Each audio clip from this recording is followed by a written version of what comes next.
Greetings, we are from Group 4, 3C English Education Department 2020, University of Singapore Bangsa Karawang would like to present you guys a video about do people like their first name? But before we gonna do, let us introduce ourselves. My name is Felicia Ronauli Lumban Gaol as the first speaker. And we have Ghina Nurul'aini as the second speaker, and the last Hilyattul Auliya Azzahra as the third speaker. Let's check it out.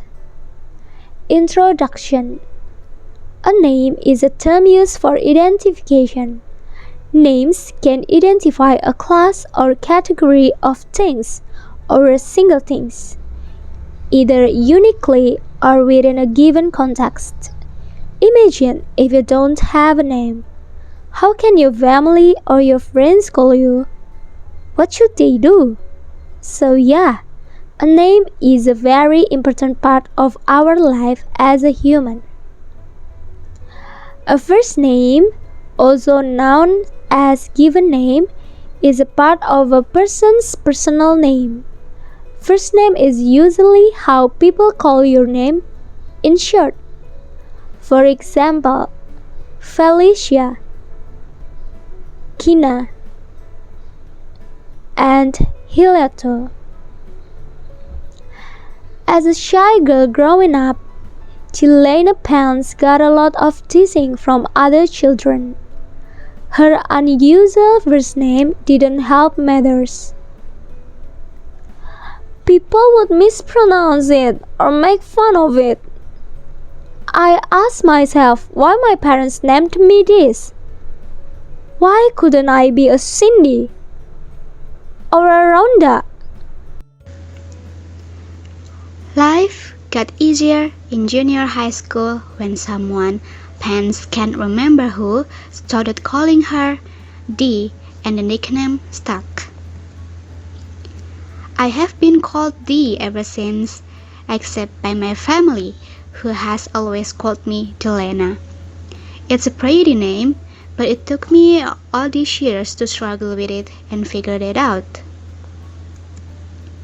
Her change of heart doesn't surprise Cleveland Kent Evans, an associate professor at Bellevue University who has studied given names for more than 20 years. A great many people, more women than men, go through a period during their adolescence where they dislike their names as part of the general adolescent concern with identity and what other people think of them. But I think for most people, these feelings subside by the time they are in their 30s. Most people, Evans and other psychologists say, go through life with a favorable view of their names.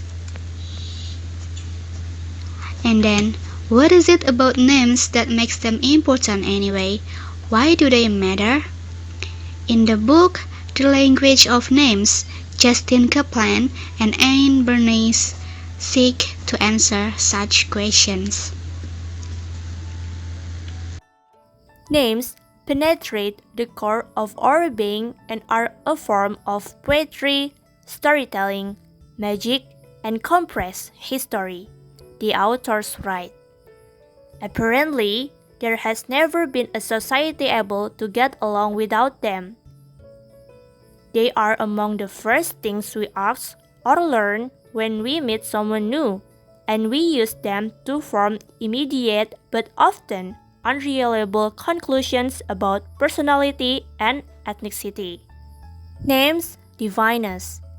They're the anchor around which we build our identity, Ivan said. When you think of yourself, the first thing you think is your name.